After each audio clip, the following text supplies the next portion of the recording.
Ay, que no se me olvide. Ahora sí empezamos. Seriedad, seriedad. Dios les bendiga. Comenzamos entonces con nuestro estudio de Josué en la noche de hoy. Súper excelente este libro, como todos los demás. No, ni es más ni es menos, todos son importantes. Este me encanta personalmente. Vamos a tener un ratito de oración para entonces comenzar. Vamos a terminar de darle a admitir a los que están entrando, que no logré darle free. Nada, oramos.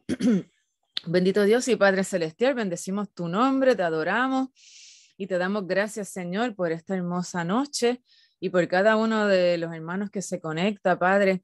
Derrama una bendición especial sobre cada uno de ellos, sobre sus familias, Señor, sobre cada necesidad que tengan. Pon tu mano, Señor, para que puedan resolver, para que puedan tener paz, seguridad, confianza en ti, confianza en tu poder, Señor, y en que puedes solucionar todo aquello que esté en sus vidas, Padre. Permite, Señor, que en esta noche podamos ser llenos de tus enseñanzas, de tu palabra, que las enseñanzas puedan llegar a nuestro corazón, Padre, y podamos aplicarlas a nuestra vida durante la semana y durante el resto de nuestra vida como hijos tuyos. Señor, dirige todo lo que se hable aquí, Padre, que tus palabras sean dichas a través de mí, Señor, que lo que tú quieres que se hable, Padre, sea de acuerdo a tu voluntad y guiándome, Padre. Así también si alguno participa, Padre, que también esté guiando toda nuestra conversación. Te bendecimos, Señor, y dejamos esto en tus manos en el nombre de Jesús. Amén. Amén. Bueno, pues comenzamos con Josué. Comenzar diciendo, hablando sobre la fecha y el autor de Josué. Realmente, según las personas los estudiosos del tema, pues no se identifica un autor solamente, un autor solamente único en el libro. No se puede saber si Josué lo escribió todo, sino que se piensa que Josué escribió algunas partes, que hubo otras personas que estuvieron presentes durante ciertos eventos y que también contribuyeron a la escritura del libro. Hay unas partes más extensas que se piensa que las escribió Josué. Por ejemplo, hay uno de los versículos en en Josué 24:26 dice que lo registró en el libro de la ley de Dios, hablando de Josué. Entonces se piensa que esa parte del libro, que es una de las más extensas, pues la escribió Josué. Fuera de eso, pues pudo haber otros escritores que fueron testigos de estos eventos bien importantes que ocurrieron en esa época. Hubo eventos también que ocurrieron después de la muerte de Josué y se piensa que fueron narrados y escritos por otras personas. Claro está, pues Josué no pudo haber sido porque si había muerto, él no pudo haberlo escrito. Y entre estos eventos, pues está la conquista de Hebrón por Caleb, la victoria de Otoniel, la migración de Dan y el funeral de Josué. Se piensa que probablemente lo escribió el sacerdote Eleazar. Así que varias personas contribuyeron para poder lograr que este libro pues, se escribiera en su totalidad. Este libro comprende o cubre 25 años de la historia de Israel. Dame un segundito. La fecha de la muerte de Josué se acepta aproximadamente en el año 1375 y de ahí que el libro abarca un periodo desde 1400 hasta 1375, casi 75 años. Cerca del año 1406 al 1390 se piensa que se escribió este libro, porque el éxodo ocurrió en el año 1446, estuvieron 40 años vagando. En el 1406 empezó entonces este periodo de la conquista que dura 6 años. Y de ahí pues todo este proceso de conquista, de establecer terreno, de dividir entonces las tribus por sus áreas que les tocaba, pues se piensa que hay un periodo de 75 años todo este proceso en el que se escribió el libro. Trasfondo histórico del libro, pues mira, Josué es un libro histórico, ya acabamos con el Pentateuco, que son los primeros 5 libros, y entonces ahora comenzamos con los que se llaman libros históricos. Estos libros históricos pues cuentan toda la historia del pueblo de Israel. El nombre, pues el nombre del libro pues se debe a Josué, que fue uno de los espías. Fueron 12 espías a mirar la tierra y solamente de esos 12 cuando regresaron, solamente 2 regresaron bien enfiebrados, comenzaron, sí, podemos conquistar la tierra, mientras los otros 10 estaban quejándose, había gigantes, es difícil, no vamos a poder, hicieron tremendo drama y solamente 2 pues se mantuvieron fieles y entre ellos fue Josué. El libro entonces comienza en ese momento antes de que Israel entre ya de por sí a Canaán. Canaán era un territorio que estaba dividido por diferentes pueblos, diferentes costumbres, diferentes dioses, adoraban a medio mundo, específicamente los dioses de la fertilidad, por lo tanto tenía que ver mucho con inmoralidad sexual, mucho simbolismo, muchos dioses, serpientes, incluso sacrificaban niños. O sea, que las costumbres de esta gente eran unas costumbres inmorales y bien perversas y bien alejados de Dios. Y ese era el territorio al cual ellos se metieron y al cual ellos fueron encomendados a poseer. Hay un versículo bien interesante en Deuteronomio 9, 3 al 6, lo podemos buscar para leerlo. El que lo encuentre lo puede leer. Deuteronomio 9, versículos 3 al 6. Lo tengo. Por favor. Dice, entiende, pues hoy, que es Jehová tu Dios el que pasa delante de ti como fuego consumidor, que los destruirá y humillará delante de ti, y tú los echarás, y los destruirás enseguida, como Jehová te ha dicho. No pienses en tu corazón cuando Jehová tu Dios los haya echado de delante de ti, diciendo, por mi justicia me ha traído Jehová a poseer esta tierra, pues por la impiedad de estas naciones, Jehová las arroja de delante de ti.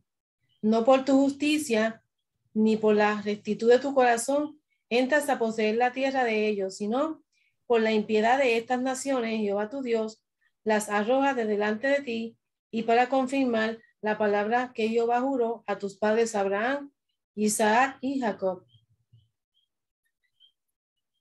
Muchas gracias. ¿Terminaste? Sí, hasta el 5, ¿verdad?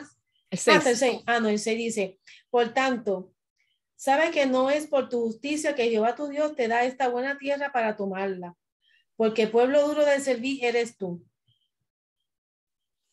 Así que desde el punto moral, como estamos hablando, esas tierras eran un desastre, había mucha corrupción, había ilegalidades, brutalidades, una cosa increíble, y Dios dijo que cuando eso llegara a su máximo, pues entonces ellos iban a conquistar la tierra. Pero me parece bien interesante porque les dice, no es porque no es porque tú eres una nación que te lo merezca, no es porque tú eres una nación que, sí, los mejores, sino que es porque yo así lo digo. No es por tu fuerza, sino es porque yo lo voy a hacer. Y por la promesa que le hice a tus antepasados, Abraham, Isaac y Jacob.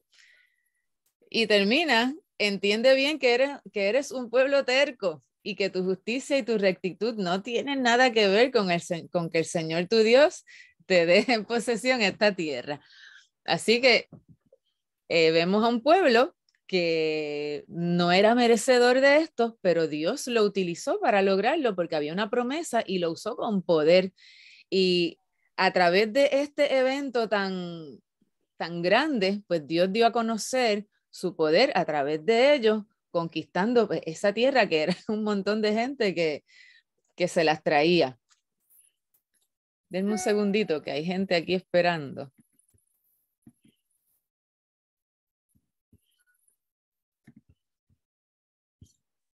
Ok, muy bien.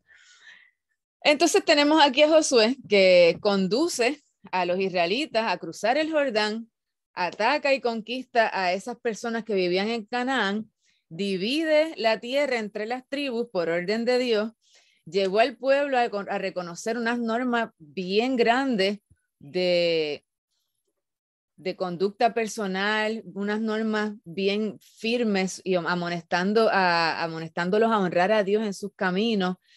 Dios interviene también en todo este evento de la conquista, pone su mano cuando cruzan el Jordán, pone su mano cuando caen esos muros, pone su mano cuando conquistan la ciudad de Ai y cumple entonces sus promesas.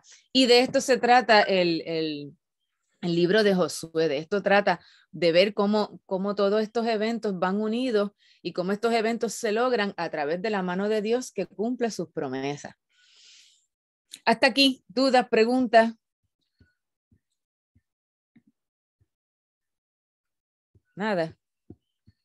Muy bien, pues me gustaría tomar unos minutitos porque Josué como tal, como persona, como hombre, como líder, tiene unas características bien interesantes que me encantaría destacar porque son claves para el liderazgo. Y quisiera comenzar mencionando que el nombre original de Josué era Oseas, pero según vemos en Números 13, versículo 8 y versículo 16, que nos dice, estos son los nombres de los líderes que Moisés envió a explorar la tierra. A Oseas, hijo de Nun, Moisés le cambia el nombre y le pone Josué. O sea que originalmente Josué no se llamaba Josué, sino que se llamaba Oseas. Pero es bien interesante porque Oseas, cuando buscas el significado hebreo de Oseas, significa salvación. Pero Moisés viene y se lo cambia a Josué, que significa Jehová salva. Y me pareció bien interesante porque aunque sí su nombre, para los hebreos el nombre es bien importante, por eso vemos que Dios le cambia el nombre a Abraham, porque entonces ahora va para algo diferente. Le cambia el nombre a Jacob, que luego se llama entonces Israel. Le cambia el nombre a Pablo, digo a Saulo, se llamaba Saulo, se lo cambia a Pablo. ¿Por qué? Porque el nombre marca lo que Dios va a hacer con esa persona. Y en este caso, pues de Oseas se lo cambia a Josué, que luego en griego es Jesús. Y lo importante es que su nombre va a venir significando Dios salva. Y prácticamente su vida se convierte en la promesa futura que vamos a ver entonces en Jesús también. Y entonces esto que va a hacer Josué, que va a llevar al pueblo del desierto a pasar una tierra prometida, pues se convierte prácticamente como que lo saca de ese desierto para algo mejor. Y luego vemos en Jesús, pues que nos saca de estar separados de Dios por el pecado a tener una comunión con Dios y una salvación. Y es bien interesante cómo todo gira alrededor del mismo tema y es como una representación de lo que es Jesús y la salvación que nos da. Y me gustaría destacar unas características de Josué como líder capacitado para cumplir esta encomienda. Dios no escogió a cualquier persona, Dios ya lo iba preparando paso a paso para luego hacer de él lograr con él lograr alcanzar con él esta promesa que le había dado al pueblo y fue una persona clave, primero, porque era un guerrero, Josué era un guerrero súper valiente. Vamos a verlo en Éxodo 17:9. Vamos a ver quién lo puede conseguir. Éxodo 17:9. Alguien que me lo lea. Éxodo 17:9. ¿Quién levanta su manito por ahí?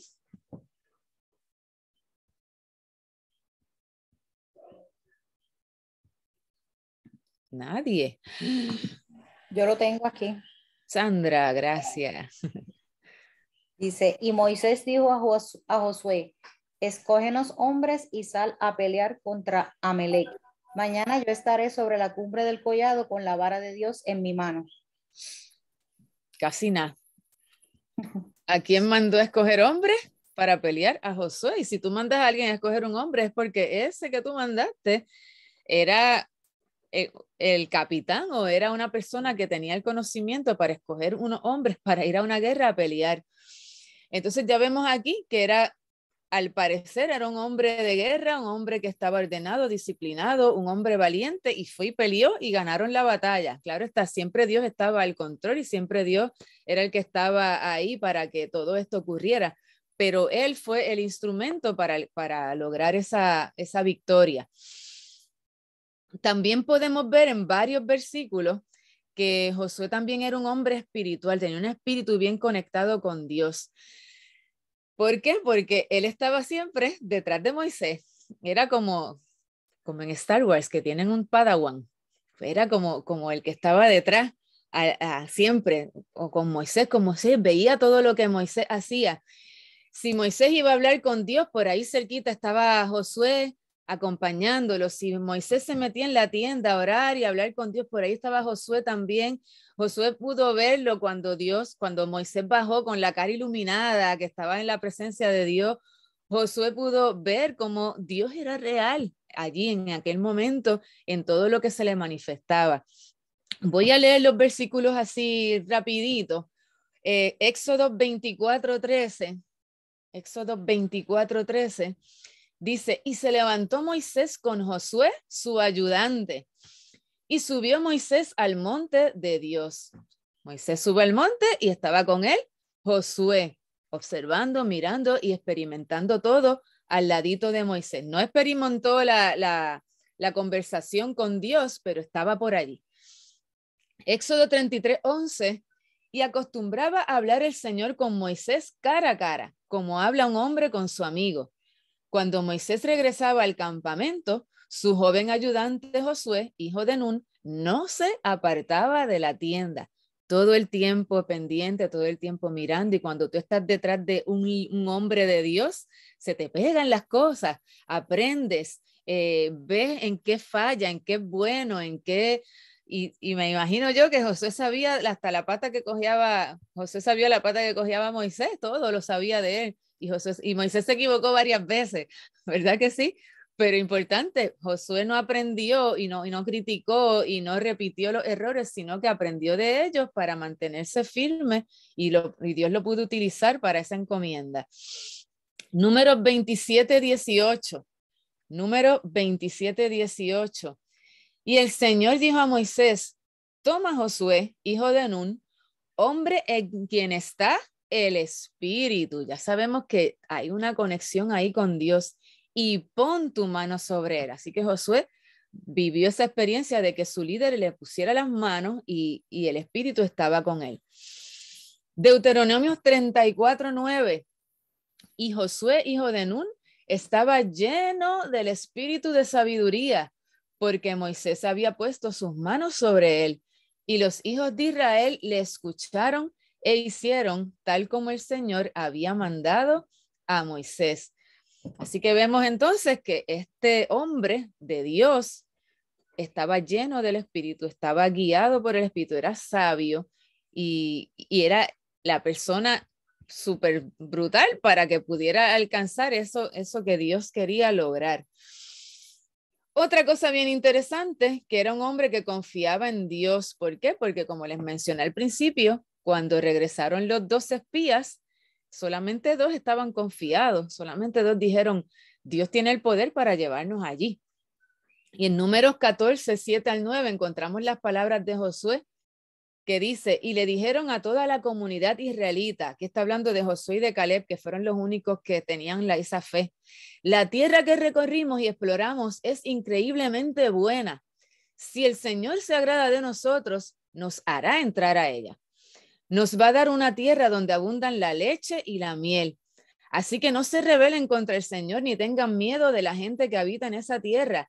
Y me gusta esta versión porque dice, ya son pan comido.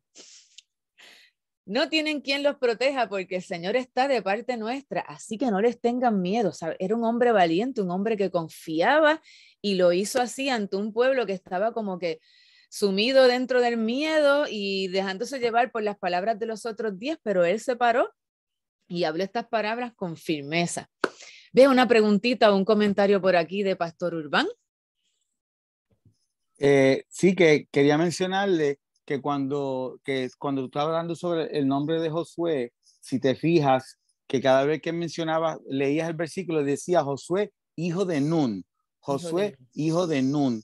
Y nada más una notita hebrea, que la letra Nun es la letra número 14 en el alefato hebreo, y Nun significa jubileo o liberación. So, cuando menciona Josué, hijo de Nun, es como diciendo Josué, hijo de jubileo, Josué, hijo de liberación, de vida, de actividad.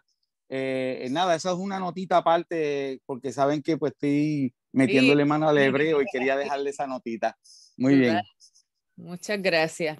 No, y los nombres, ¿tienes algo que decir acerca de los nombres, de la importancia de los nombres para los hebreos? Oh. Los hebreos, usualmente, los nombres que ellos le ponían a sus hijos, siempre añadían la primera letra del alefato, que es la Aleph. Dentro de cualquier nombre que le ponían, ponía esa letra, porque esa letra era representante del Padre Dios. Ellos querían que sus hijos siempre fueran bendecidos añadiendo esa letra dentro de los nombres. Los hebreos nunca ponían un nombre al azar. Eso de estar combinando Urbán con Marisa y ponerle Marván, eso no existía para los hebreos. O sea, los hebreos ponían nombres que significaba el carácter de ese niño. Así que es muy importante que cuando usted tenga hijos, si vas a tener alguno, márquelo con buenos nombres. Amén, amén, amén. Me chavé, me llamo Irene, Irene y Miguel. Pero curiosamente tengo el carácter de mami y el carácter de papi ahí todo mezclado. Es bien interesante. Mi hermana salió a mi mamá y mi hermano a mi papá y yo me mezclaron ahí. Bien, Iván Alejandro, dígame. Buenas noches con todos. Buenas noches, te bendiga. Me pareció, y quiero aprovechar que está el pastor Urban, y hacer la pregunta, bueno, a todos reunidos acá, es en relación al tema del nombre, ¿no? Me pareció muy curioso el hecho de que como tradición hebrea se pongan los nombres, ¿no? Y con un determinado símbolo, ¿no? Porque dicen, se llama Nun, porque ya lo mencionó el pastor Urban hace un momento. Pero ¿qué influencia puede tener eso hoy en día para nosotros como cristianos, ¿no? En distintas naciones, sabiendo que eso trajo de alguna manera gran importancia en el Antiguo Testamento que se está mencionando ahora? Me parece algo también de mucha importancia, ya que hoy en día, pues, por lo general, algunos nombran a nuestros hijos, teniendo en cuenta, algunos sí que tienen alguna relevancia el significado, como algunos no, ¿no? Entonces, ¿qué repercusión puede tener hoy en día eso en el cristianismo actual que estamos viviendo nosotros, ¿no? Ahora, como ministerio y todas las iglesias actuales. Eso quería consultar, ¿no? No sé si alguien por ahí tiene alguna respuesta a eso. Urbán, ¿qué usted cree? O sea, nosotros vivimos ahora en tiempos de la gracia y obviamente nosotros somos sellados por el Espíritu Santo, y si nuestros hijos también les sirven al Señor, pues son sellados por el Espíritu Santo.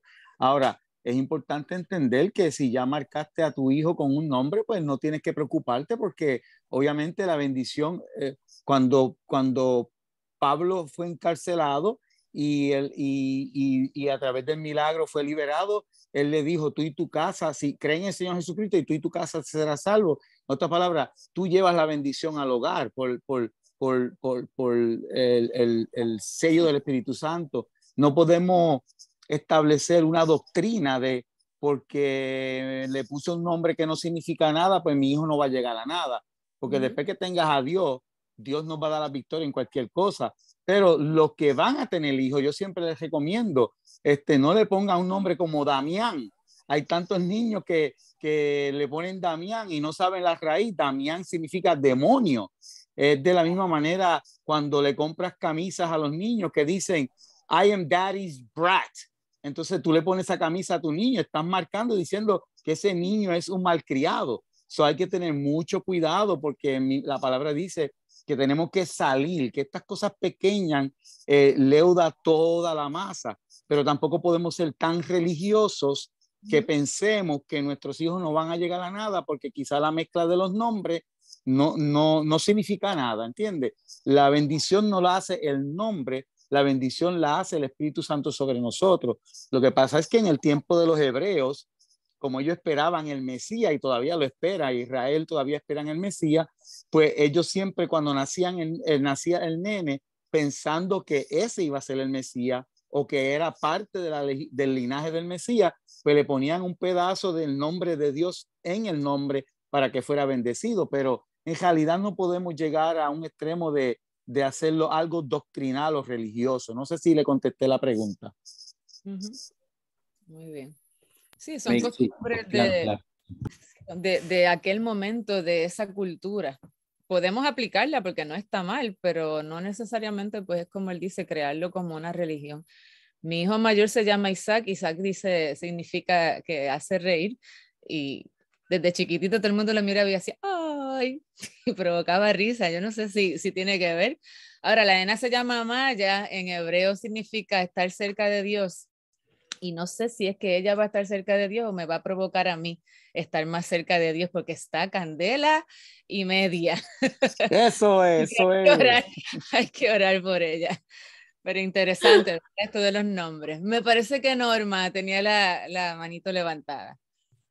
Sí, quería comentar, por ejemplo, que en el caso de mío, cuando yo tuve a mi niña, no tenía la conciencia, que es la mayor, que es una adulta, obviamente, y para los que no son de la congregación, ¿verdad? Y no tenía la conciencia, ¿verdad?, de la importancia de los nombres, y combinamos el nombre de su papá y el mío, y sonaba bonito, Norelis, ¿verdad?, que es el nombre de ella. Pero cuando creé la conciencia, decidí, fíjense, ok, pues Norelis va a tener un significado. Aunque sea la combinación de dos nombres, va a tener un significado. Y el significado que tiene es canción de Dios. Y yo decidí que sobre ella estaba esa determinación de canción de Dios. Sí, así podemos que declarar una bendición sobre nuestros hijos. Exacto, exactamente. En el caso del varón, sí tiene un nombre que es combinado, que de hecho también es el nombre de su papá, que es Elí Samuel. Y Elí Samuel tiene tanto lo de Elí y lo de Samuel, que son sí nombres bíblicos con significado. Dios es grande, y Samuel no sé exactamente, pero sé que Elí es sinónimo de Dios. Y Samuel no me acuerdo ahora cuál es, pero tiene significado. Perfecto. Interesantísimo. ¿Algo más? Muy bien. Hay manitos por aquí levantadas, ¿no? Ok, pues continuamos después de esta pausa tan excelente. Muy bien. Pues estábamos hablando de Josué. Estábamos diciendo que Josué fue capacitándose durante todo su crecimiento como hombre, porque estaba siempre cerquita de Moisés. Incluso por haber sido fiel y por haber llegado con palabras de ánimo para el pueblo, Dios le dio la promesa de que solo entrarán en la tierra prometida Caleb, hijo de Jefone, y Josué, hijo de Nun. Eso está en Números 14, 30, y el 38 dice, de todos los hombres que fueron a explorar el país, solo sobrevivieron Josué y Caleb. Así que recibió entonces por su fidelidad, recibió entonces la promesa y Dios la cumplió de que iba a entrar y pudo ver la tierra. Incluso fue el líder que llevó a la gente, al pueblo, a entrar allí. Y me hace pensar mucho, o nos podemos identificar, tal vez algunos se pueden identificar con Moisés, algunos pueden identificarse con Josué, pero me parece interesante esta dinámica que ocurre entre un líder mayor y un joven que lo sigue. Y es bien interesante porque el líder mayor va a ir haciendo cosas, va a ir teniendo vivencias y experiencias y va modelando a los más jóvenes. Y a lo mejor no nos damos cuenta, pero probablemente hay un joven mirándonos y aprendiendo de nosotros. A lo mejor hay un joven que nos sigue de cerca y nos está imitando, y a lo mejor no lo veamos, pero en un futuro ese joven que vio a través de nosotros a Dios, que vio a través de nosotros ese ejemplo, pues puede llegar a ser un Josué que puede alcanzar y glorificar a Dios y lograr muchas victorias. También tenemos a los jóvenes que entonces ponen su mirada en alguien, en un líder de la iglesia, y van aprendiendo de esa persona y son capaces de de discernir qué puedo imitar de este líder mayor, qué puedo hacer, qué puedo imitarlo, cómo puedo ser mejor creyente. Y puedes enfocarte a los jovencitos que tienen esa mirada en alguien mayor, cómo yo puedo imitarlo, cómo yo puedo llegar a ser instrumento útil en las manos de Dios y mantenerte firme. Siempre tenemos que también tener en cuenta que no somos perfectos, nos vamos a equivocar, que cuando veas a alguien cometer un error, pues no se critica, sino que oras por eso el líder, sino que estás apoyándolo, ayudándolo. Y muchas veces pasa que si vemos que un líder cae, pues entonces ya lo cogemos en contra de Dios, pero no es que Dios es malo o que Dios se equivoca, es que pues nosotros nos podemos tropezar y caer, que eso pueda ser filtrado y que los jóvenes que están aprendiendo y creciendo pues puedan llegar a ser un Josué en un futuro que lleve a la iglesia, al pueblo de Dios a alcanzar grandes cosas. Así que eso fue lo que me hizo pensar en esta relación tan excelente entre Moisés y Josué, y cómo, aunque Moisés cometió el error de golpear a la piedra cuando Dios le dijo que le hablara, y Dios le dijo, como la golpeaste y no me hiciste caso, te quedaste sin ver la tierra prometida. Eso a Josué no lo afectó, sino que Josué dijo, ok, me dieron esta encomienda, lo voy a hacer porque sé que Dios me va a usar y confío en eso. Así que amén por eso. Si alguien tiene un comentario acerca de este tema, adelante. Que seamos líderes y que seamos también ejemplo a los más jóvenes, y que los más jóvenes puedan cobrar fuerzas para que Dios los pueda utilizar en el futuro. Muy bien. Hay un comentario aquí, vamos a ver si tiene que ver con esto. Mira, el significado de Samuel es nombre de Dios o Dios ha escuchado. Muchas gracias. Seguimos entonces con Jesús en el libro de Josué.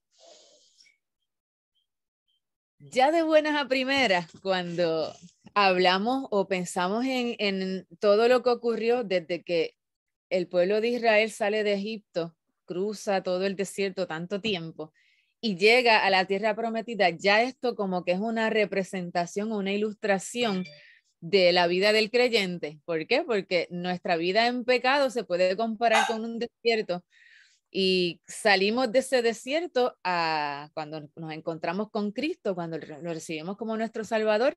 De ese desierto de pecado en el que estábamos viviendo, pues nos vamos dirigiendo a la promesa de la vida eterna, nos vamos dirigiendo también a vivir una vida abundante. Y entonces ya de buenas a primeras, toda esta historia, en resumen, es una representación y siempre se ha usado así como una ilustración de la vida del ser humano que pasa de pecado a la tierra prometida, que es en este caso la vida eterna que vamos a esperar. Y en el caso de Josué, Josué comienza con unos versículos súper excelentes en Josué capítulo 1. Los versículos del 1 al 9 nos muestran, nos dan estas palabras de Dios hacia Josué, para que Josué se llene de ánimo, para que Josué se llene de fuerza. Así que vamos a leerlos. Josué 1, 1 al 9. Josué 1, 1 al 9, porque esos versículos no puedo pasarlos por alto, hay que leerlos porque son versículos que como creyentes también nos pueden llenar de ánimo. Dice, ¿los leo? Ok. Sí, claro que sí. Ok, está bien. Sí, Josué 1 al 9.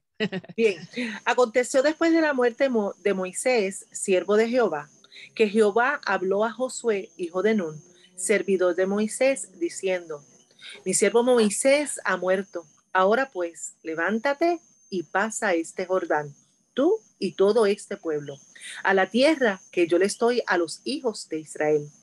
Yo os he entregado, como lo había dicho a Moisés, todo lugar que pisare la planta de vuestro pie, desde el desierto y el Líbano hasta el gran río Éufrates, toda la tierra de los heteos hasta el gran mar donde se pone el sol, será vuestro territorio. Nadie te podrá hacer frente, me encanta esta palabra, nadie te podrá hacer frente en todos los días de tu vida. Como estuve con Moisés, estaré contigo. No te dejaré ni te desampararé. Esfuérzate y sé valiente, porque tú repartirás a este pueblo por heredad la tierra de la cual juré a tus padres que la daría a ellos. Solamente esfuérzate y sé muy valiente para cuidar de hacer conforme a toda la ley que mi siervo Moisés te mandó. No te apartes de ella ni a diestra ni a siniestra, para que seas prosperado en todas las cosas que emprendas. Nunca se apartará de tu boca este libro de la ley, sino que de día y de noche meditarás en él, para que guardes y hagas conforme a todo lo que en él está escrito, porque entonces harás prosperar tu camino y todo te saldrá bien. Mira que te mando, que te esfuerces y seas valiente. No temas ni desmayes, porque Jehová tu Dios estará contigo en donde quiera que vayas. Gloria a Dios. Ya con estos versículos terminamos, nos podemos ir porque ya estas palabras son poderosísimas, ¿verdad que sí? Son, wow, te llenan de ánimo, te llenan de poder, te llenan de tantas cosas porque realmente las necesitamos y más ahora en este tiempo que ha sido siendo un poquito complicado. Pues con estas palabras podemos ver cómo Josué le tocó dirigir a un pueblo, como les dije ahorita, que pasa del desierto a una tierra que fluye leche y miel. Significa una tierra que podías sembrar y cosechar todo lo que tú quisieras. No sé si recuerdan que dicen que las uvas eran bien grandotas. Cuando llegaron con los racimos de uvas, dice que eran súper grandes porque era una tierra súper productiva. Y ellos habían estado en el desierto, que eso no crece nada, pero entonces ahora pasaban de ese terreno a un terreno fértil. Entonces, esa era la encomienda de Josué, dirigir a ese pueblo hasta llegar a un lugar mejor, a un lugar de abundancia. Podemos entender o podemos ver que Josué representa a Cristo porque guió a los israelitas a la posesión de su herencia en la tierra prometida, igual que Jesús nos guía, como les dije hace un ratito, hacia la tierra prometida, hacia la vida eterna, hacia la vida abundante. Y cuando vemos esas instrucciones, ese ánimo, esas palabras de Dios a Josué, es porque iba a ser real y porque esa promesa se iba a cumplir. En Jesús también encontramos que él dice en Juan 10:10, el mismo Jesús nos dice que aunque el ladrón viene para robar, matar y destruir, yo vengo para que tengan vida y la tengan en abundancia. Pues entonces ahí podemos ver esa representación también de Jesús y Josué, cómo Jesús entonces nos saca de una vida de pecado a una vida abundante. ¿Por qué? Porque dice que de nosotros fluye el Espíritu Santo y el Espíritu Santo nos llena de todo lo que necesitamos. Entonces podemos vivir en una vida abundante. Eso no quiere decir que no hay dolores, que no hay estrés, que no hay tristeza. Todo eso va a pasar por nuestra vida. La diferencia es que al tener esa vida llena del Espíritu y esa vida en abundancia, somos capaces de poder atravesar esas situaciones con consuelo del Espíritu Santo, con dirección, con ayuda. Y entonces todo eso que podemos vivir como creyentes, que podemos pensar que es negativo, lo podemos utilizar de manera para crecimiento y de manera que los otros puedan crecer a través de nuestras experiencias. Así que esa es la vida abundante que Jesucristo nos promete y nos da cuando lo tenemos en nuestra vida. Esa tierra que fluye leche y miel fue la abundancia que alcanzó el pueblo de Israel, y luego de vagar por el desierto, pues pudieron encontrar ese lugar. Y de la misma manera, pues nuestra vida llena del Espíritu Santo, pues nos lleva a alcanzar entonces una vida plena en el nombre de Cristo y por su poder. Así que en este sentido, pues vamos a ver a Jesús representado en Josué por este proceso que acabo de explicar. ¿Comentarios o dudas acerca de esto? Para entonces pasar al otro punto. No. Ok. Otro momento bien interesante en el que podemos ver algo relacionado con Jesús es el cordón rojo, el cordón escarlata, de grana, de carmesí, y que también en algunas versiones le llama púrpura.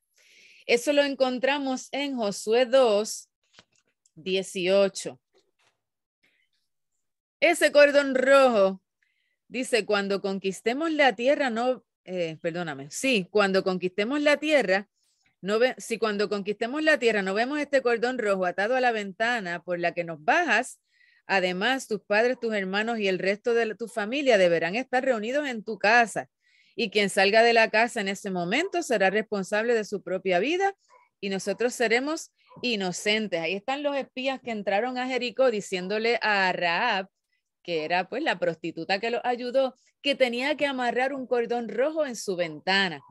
Y yo quiero que tú te imaginas, yo no sé realmente cómo eran las ventanas en aquel tiempo, pero entiendo que las murallas no tenían color, era, no sé, como grises, me imagino yo, marrones. Y ese cordoncito rojo que iba a ser a destacar, porque el rojo es un color brillante, es un color notable. Iba a destacar, entonces aquí dice, cuando veamos ese cordón, tú y tu familia, todos los que estén en esa casa, no les va a pasar nada, sino que van a alcanzar, van a lograr salvarse y no van a caer en la destrucción de Jericó. Interesante destacar que el cordón se usaba como una medida para medir, pero también se usaba como una marca. Y encontré este evento bien interesante y fue el momento en el que Tamar, la historia de Tamar y Judá es bien interesante. Yo no sé quién la conoce, pero si no la conoce, busca en Génesis 38 la historia de Tamar y de Judá. En resumen, Tamar se había casado con un hijo de Judá, el hijo había muerto y ella se había quedado viuda esperando el último niño que estaba creciendo, pero entonces esa promesa no se cumplió de parte de Judá. Judá dijo, espérate, vamos a darle larga, y la mandó para casa de sus padres y ella inventó la manera de cómo quedar embarazada de Judá. Ese es el resumen. Lo que quiero destacar es que esta mujer, Tamar, queda embarazada de gemelos y cuando está a punto de dar a luz salió una mano de uno de los nenes primero y le amarraron un cordón rojo, una marca roja. Y de momento dijeron, ay, este es el que va a salir. Y de momento salió Fares y se le adelantó al que le había sacado la mano primero y salió Fares primero. Y el otro pues salió segundo. Entonces Fares es el primogénito y Sera el otro. Interesante porque lo mismo pasó con Jacob y Esaú, que aunque Esaú era el primogénito, ¿quién terminó teniendo la bendición? Jacob. Y vemos en los evangelios cómo Jesús destaca que los últimos serán los primeros y los primeros serán los últimos. Y me voló la cabeza esto, porque incluso estaba marcado con un cordón rojo, igual que con Rahab. Y luego vamos a ver un enlace bien interesante con este cordón rojo en esta ocasión. Así que el rojo es un color que se destaca, es un color atractivo, brillante. Se usó en algún momento para engrandecer a los reyes. Por ejemplo, en Daniel 5, Belsasar pidió que se vistiera a Daniel con esta túnica púrpura roja bien bonita, de la misma manera que cuando estaban en este proceso de Jesús en Mateo 27, 28, también le pusieron una capa. En algunos evangelios dice que era escarlata y en otro evangelio dice que era púrpura. Así que vemos también que este color lo relacionamos con ese momento en el que se estaban burlando de Jesús, así el rey del rey, el rey de judío, bla, bla, bla, bla, y se burlaron de él poniéndole ese color rojo sin saber que lo que estaban haciendo era honrando al rey de reyes y al señor de señores que murió y resucitó y demostró que sí lo era, que sí era Dios. Así que este cordón colocado en la ventana de Rahab nos puede mostrar una ilustración de esa obra redentora de Cristo en la cruz. ¿Por qué? Porque ese cordón fue como una bandera, como una señal de la promesa que se le hizo a esta mujer de que iban a conservar su vida. ¿Por qué? Porque ella fue fiel, ella reconoció que Dios era el Dios poderoso y le dijo que yo los voy a ayudar, hagan esto, esto y lo otro. Y gracias a esa actuación de ella, pues entonces ellos marcaron su casa, se marcó con ese cordón rojo, que también podemos recordar otra marca roja. ¿Cuál fue? La de los dinteles en el momento de la última plaga, cuando iba a pasar el ángel a coger los primogénitos y quitarle la vida. ¿Se salvaron quiénes? Los que tenían esa marca roja en esa ventana. Y se me llena el corazón porque sabemos que nosotros estamos marcados también con esa sangre de Cristo. O sea, El hecho de que Jesús murió y estuviera en una cruz ahí clavado, lleno de sangre, también es una ilustración de un rojo brillante que salía y que marca la salvación de nosotros. Y está brutal porque ¿qué vemos? Vemos que esta mujer consiguió la salvación y fue marcada con ese cordón. Repetimos entonces lo que ya hablamos de los dinteles en la casa de los egipcios y podemos ver a Cristo en la cruz también lleno del rojo de su sangre, que es su obra redentora a favor de nosotros. Así que esto está brutal. El cordón fue entonces esa parte visible de la fe, esa imagen de Cristo crucificada en la cruz, y ella lo hizo con ese cordoncito que estaba marcando que iba a conservar su vida. ¿Comentario hasta aquí? Así que hasta un cordón color rojo vemos. Dime. Que en una nota arqueológica que hace como 3 semanas atrás, creo, es que no me gustaría improvisar, pero sé que vi un documental donde encontraron lo que ellos creen que son las murallas de Jericó, y dicen que lo que distinguió el área es que las murallas estaban todas derribadas a la vuelta redonda, pero había una parte que solamente estaba hacia arriba y que ese pedacito no se derrumbó. Y ellos dicen, posiblemente por esa marca de esa parte de esa muralla no derrumbada, ellos creen que son las murallas de Jericó, que fue la casa de Rahab, donde no se destruyó. Pero le prometo que si encuentro, porque yo lo vi hace como 3 semanas, vi el documental, si encuentro el nombre del documental, se lo traigo para la próxima clase para que lo puedan observar. Amén. Y a los que les gusta la arqueología, esta Biblia está brutal.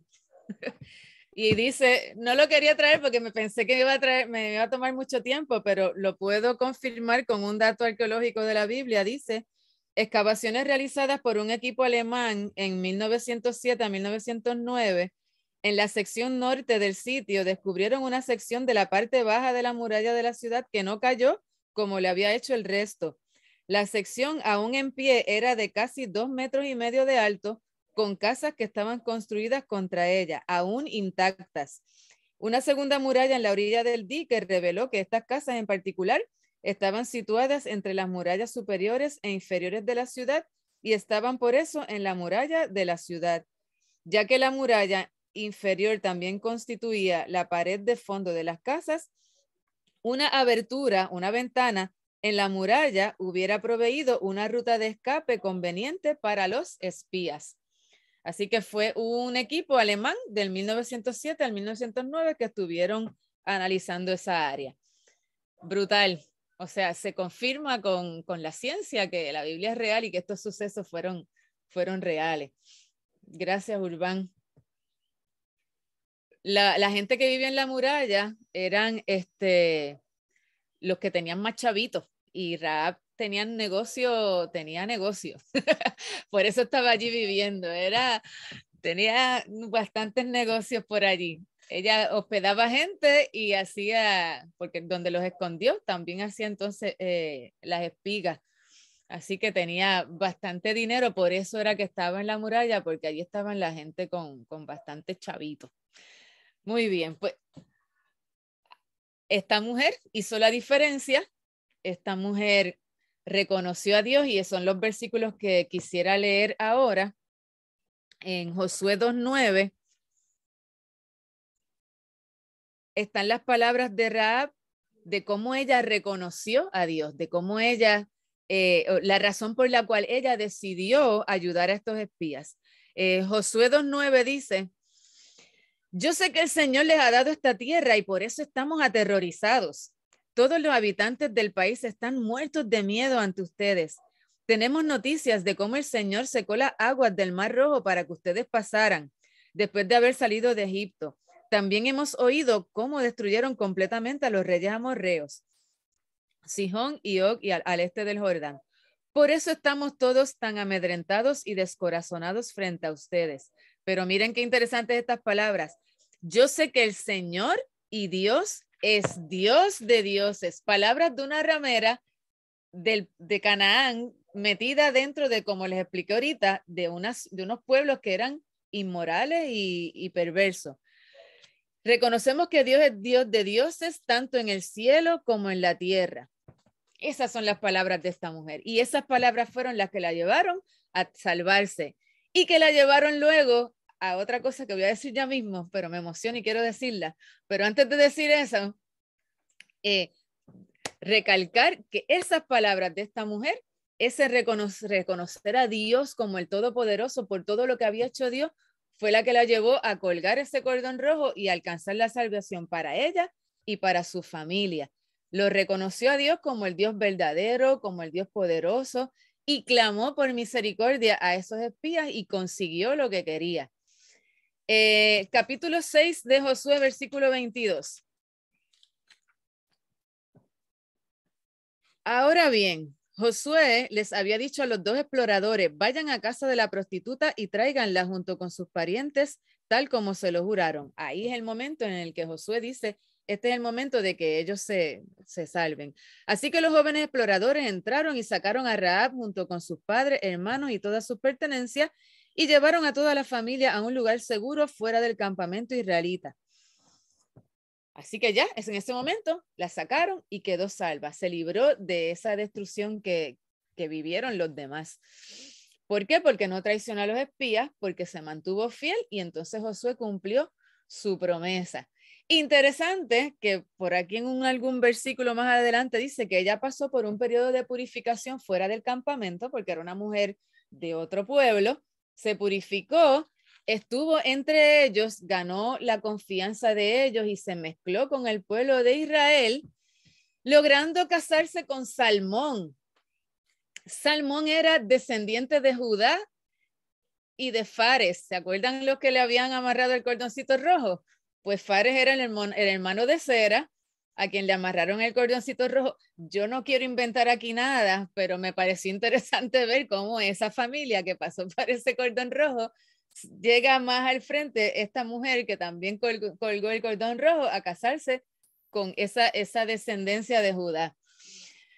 Logrando así, según encontramos en Mateo 1:5, ser parte de la genealogía de Jesús. Una mujer, me emociona y todo, una mujer de otro pueblo, una mujer de un pueblo perverso que reconoció al Dios Todopoderoso, que arriesgó su vida porque estaba hospedando unos espías de otro pueblo y que el rey dijo, si los tienes ahí, sácalos.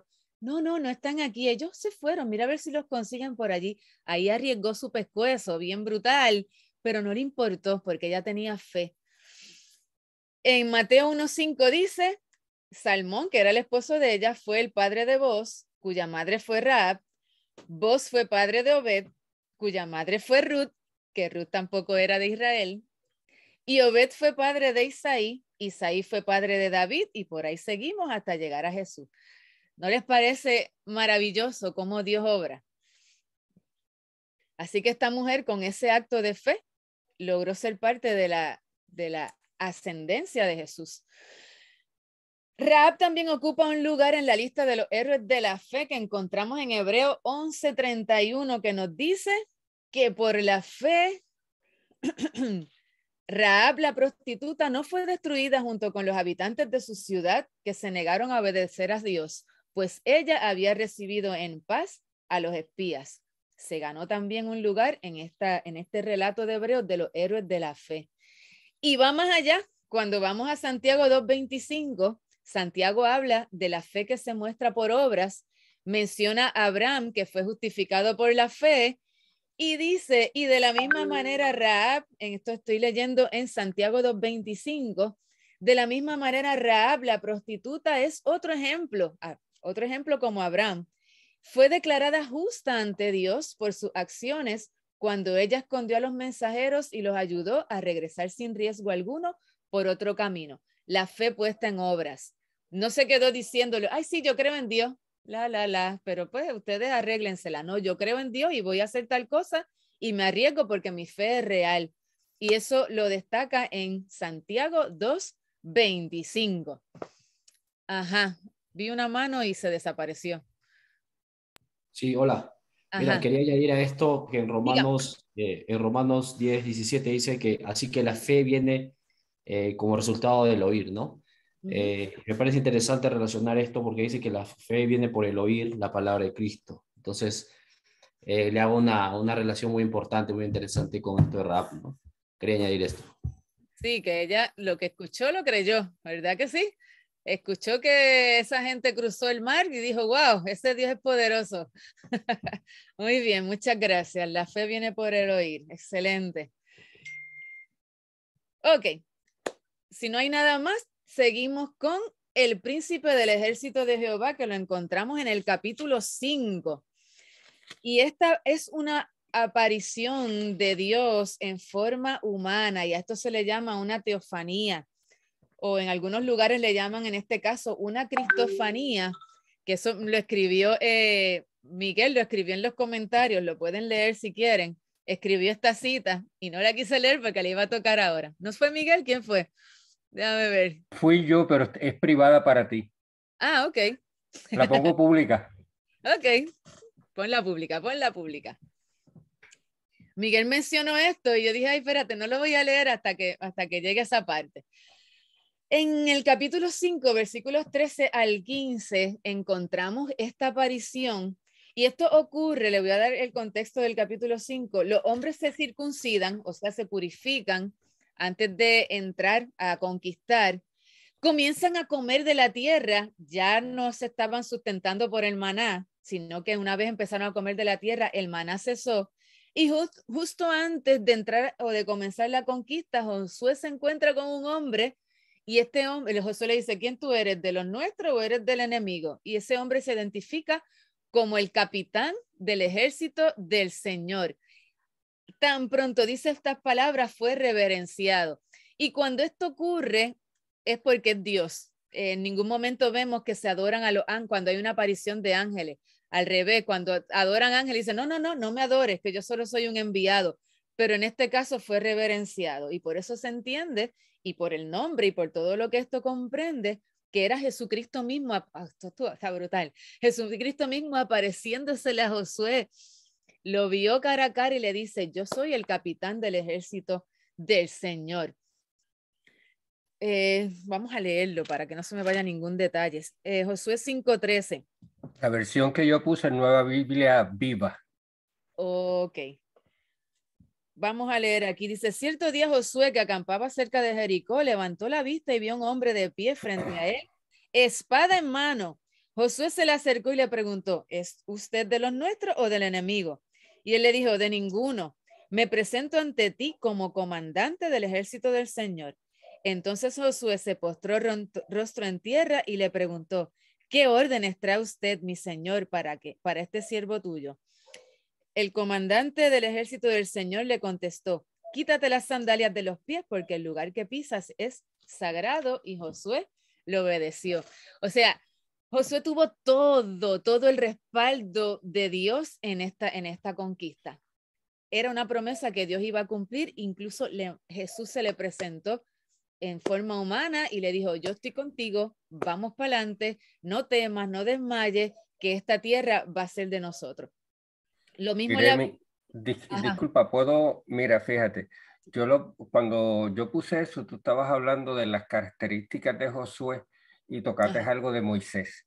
Okay. Ese mismo texto a la parte de abajo dice, cuando a Moisés le dijeron, quita las sandalias de tus pies porque el lugar que pisas santo es. Qué curioso que acá lo dijo. También es el hecho de que Josué vivió el río Jordán igual que Moisés antes el mar Mediterráneo. Y no es un río Jordán pequeño, es un río Jordán en época de lluvia que en algunos sitios dice que eran varias millas de ancho y era un caudal gigante. Todo eso llega a oídos, aunque no lo dice claro, de Rahab, pues imagina. Y con esa vivencia de Josué, a él particularmente, pienso yo, lo cimentó, lo catapultó a entender lo que él era para con Dios y el llamado de Dios a su vida. Amén. Y es algo extraordinario, por eso fue que quise compartirlo. Sí, se le llena a uno el corazón, ¿verdad? Cuando logra ver todo esto. Así que no temamos ni desmayemos, que el Señor está con nosotros a donde quiera que vayamos. Me parece también interesante que él se llama el capitán o el líder, y cuando vamos a Hebreos 2:10, ay, está brutal, dice también algo parecido hablando de Jesús como Salvador. Dice que, en efecto, a fin de llevar a muchos hijos a la gloria, convenía que Dios, para quien y por medio de quien todo existe, perfeccionara mediante el sufrimiento al autor de la salvación. Y autor también se le llama líder o capitán. Cuando busqué así las definiciones, dice, mira, también autor, y entonces me tira la referencia al versículo de Josué. Así que en Josué vemos cómo este capitán del ejército del Señor se llama capitán o líder, y acá en hebreo es el autor, el líder, el capitán de nuestra salvación. Está brutal. Termino con, que ya son las 1:30, termino con el hecho de que la caída de Jericó y esos muros cuando caen se utiliza frecuentemente como una manera representativa, ¿verdad? De nuestra vida como creyente, cuando nos encontramos con murallas hablando de problemas o hablando de situaciones que queremos alcanzar, y cómo esto nos llena de fe, cómo esto nos llena de fuerza, pensando de que Dios tiene el poder para que todas esas murallas que nos encontremos de frente cuando queremos hacer su voluntad, cuando queremos seguirle, todas esas murallas se pueden caer. Y esta representación se usa constante y podemos visualizar este evento de la caída de las murallas, luego de toda la obediencia que ellos hicieron, de dar vueltas, de tocar trompetas, etcétera, etcétera. Como cuando nuestra vida de obediencia es buena, es real y es siguiendo lo que Dios quiere para nuestras vidas, como las murallas que podemos encontrarnos en esta vida, pues pueden caer y podemos entonces llegar a conquistar las cosas que el Señor nos ha puesto como meta. Así que en ese sentido, pues la caída de Jericó también la podemos ver para nuestra vida como creyentes. Y quisiera terminar con las palabras de Josué cuando se despide en Josué capítulo 24, que me encantan también. Josué capítulo 24. Y viendo ya cómo este era un hombre de las características que ya vimos, cómo fue un hombre que se mantuvo firme y fue utilizado para lograr esta gran hazaña, cómo él termina, las expresiones que él hace ya al final de su vida. Josué 24:14, y con esto acabamos. Dice así, él está dirigiéndose a la gente, ya ellos están establecidos, ya les dice, ok, estamos aquí metidos, todavía hay 2 o 3 de la tierra por ahí dando vueltas, así que mira a ver qué haces con tu vida, porque yo voy a hacer lo siguiente. Dice Josué 24:14, por lo tanto, ahora ustedes entréguense al Señor y sírvanle fielmente. Desháganse de los dioses que sus antepasados adoraron al otro lado del río Éufrates y en Egipto, y sirvan solo al Señor. Pero si a ustedes les parece mal servir al Señor, elijan ustedes mismos a quienes van a servir, a los dioses que sirvieron sus antepasados al otro lado del río, o a los dioses de los amorreos en cuya tierra ustedes ahora habitan. Por mi parte, mi familia y yo serviremos al Señor. No hay otra manera de terminar esto, sino de esta manera, de que este hombre, cuando alcanzó todo esto, se mantuvo fiel, y aún él y su casa decidieron servir al Señor. Había muchas opciones. Estaba el Dios de aquel, el Dios del otro, el Dios de acá, el Dios de allá, pero yo y mi casa serviremos al Señor.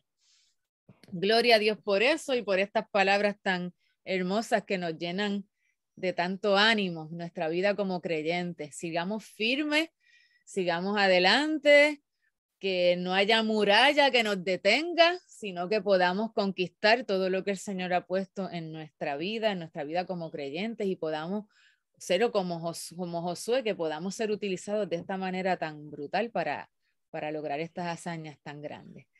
Dios les bendiga. ¿Y algo más? Perdón. Es Cuéntame. que me llama tanto la atención porque cuando Urbán le contestaba al hermano, que se me escapa el nombre, Iván. usó la parte de Hechos, donde dice, cree en el Señor Jesucristo y serás salvo tú y tu casa. Y acá Josué, mira lo que tira, el paralelismo de hoy en la clase, como quien dice, esto está cuadrado, pero por... Cierto es. Gloria a Dios.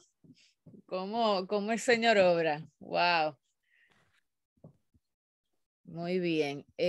Peticiones, que ya veo que pusieron una petición por aquí. Orar por Iris. Ok.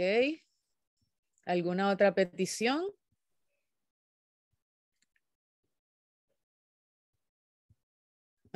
Las manos de Norma. Muy bien, esas manos. Con mi espaldita y estomaguito. Espalda y estómago. Muy bien. Voy a apuntarlo aquí.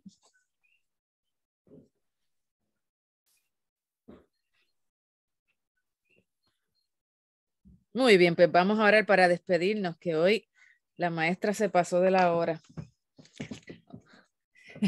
Oramos entonces. Señor y Padre, bendecimos tu nombre y queremos, Señor, en esta noche poner las necesidades de físicas y de salud de nuestros hermanos. Padre, sabemos que tienes el poder, tú sigues siendo el mismo Dios poderoso, el mismo Dios de Dios, el Rey de Reyes, y que tienes el poder sobre toda vida, sobre todo cuerpo, Padre.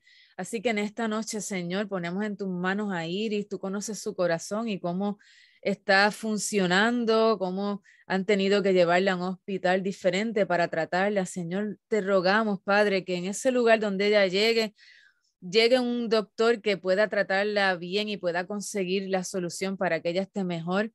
Que tú obres, Padre, grandemente en los doctores que la atiendan, que tu mano esté allí, que tú seas el médico por excelencia, que aparezca una persona que tú envíes, Señor, que realmente dé con el problema que tiene y pueda ayudarla, Señor. Toca esa vida, toca ese cuerpo, sánala, Señor, para que ella pueda estar mejor, que su corazón pueda funcionar de la manera correcta, Padre Santo, y ya no tenga este padecimiento. Pedimos, Padre, también por Grisel, por su espalda, Señor, sana cada vértebra, cada músculo, Señor. Toca ese cuerpo, toca cada fibra muscular o cada vértebra que esté molestando su salud, Señor. Limpia, sana y quita todo aquello que está afectándola, que ella pueda sentirse mejor, también por su estómago. Señor, tú tienes el poder para hacerlo y confiamos en ti, y darle también la sabiduría a ella para saber de qué manera puede hacer para que pueda funcionar mejor, Señor. Toca su cuerpo, Padre, al igual que las manos de Norma, que pueda ser restablecido, sus nervios, que pueda sentir alivio, que quites toda inflamación, Señor, en sus manos, para que también ella pueda estar mejor y pueda funcionar bien, Señor. Pedimos todo esto en el nombre de Cristo, por sus heridas somos sanados y confiamos, Padre, en que tú tienes el poder y que vas a hacerlo. Señor, llévanos con bien en el día, en esta noche, a todo lugar en que podamos, estemos con nuestra familia, que nos ayude, Señor, a ser ejemplo, que podamos ser de bendición para los que nos rodean, y que en estas semanas tú nos lleves también a cada lugar de la manera que tú quieres y podamos aplicar las cosas que aprendimos en nuestra vida, Padre Santo. Nos dejamos todo en tus manos, en el nombre de Cristo Jesús. Amén. Amén, bendito Dios. Pues muchas gracias por conectarse. Por ahí Manuel Carlos se despide. Que les bendiga. Que bendiga, que descansen. Bendiciones para todos. Bendiciones para todos. Excelente clase. Gracias. Bendiciones. Excelente. Gloria a Dios. Dios me bendiga, hermanos. Saludos. Bendiciones. Bendiciones.